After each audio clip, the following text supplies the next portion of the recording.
Emmanuel Bwenge arukurira ebyobuhangwa omuri Isingiro nagira ngu ekyanga kya Nakivale ahabwa empungi kuba munyingi ebyobuhangwa nk'emiti ebisharara hamwe n'enyanja ya Nakivale nibyongera okutahirwa ahabwa abantu abokuronda ebyokukozesa omu maka gaabo hamwe n'okubarabeho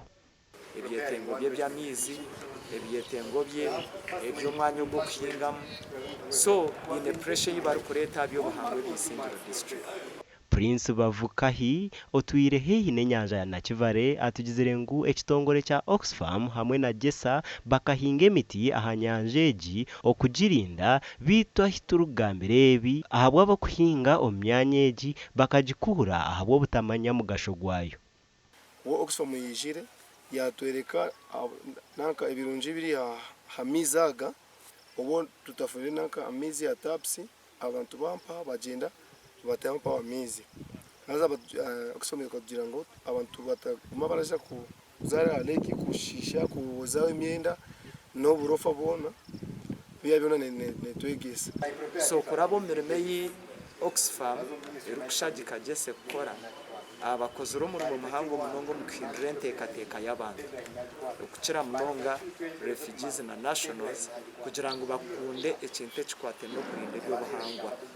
Ebi byona bigemeserize ekitongore kya Oxfam na Gesa okutandika kwegesa abantu okwiha gas y'okutekyesa omu masha gente hamwe na kamena kandi abantu nyamwingi na munonga omu kampu ya Nakivale na n'ebicweka ebigyehenguririze bejumbire omu nkoreegi. Enkoreegi obwahati yashyire omu mashomero abashomesa n'abaziire nabo bagizire ngu tubakiine kwerarikirira ahabwo kusindika abaana omu bibira okurondamu enku. Akwayine ko bweno shanga tukose enku nyingi munonga yishomera nko mwiza tukosaga kahubi bibiri zenku twatekere abana n'abashomesa okati ntekesha kahuba emwe kana bwita nabite ko kandi enkwezi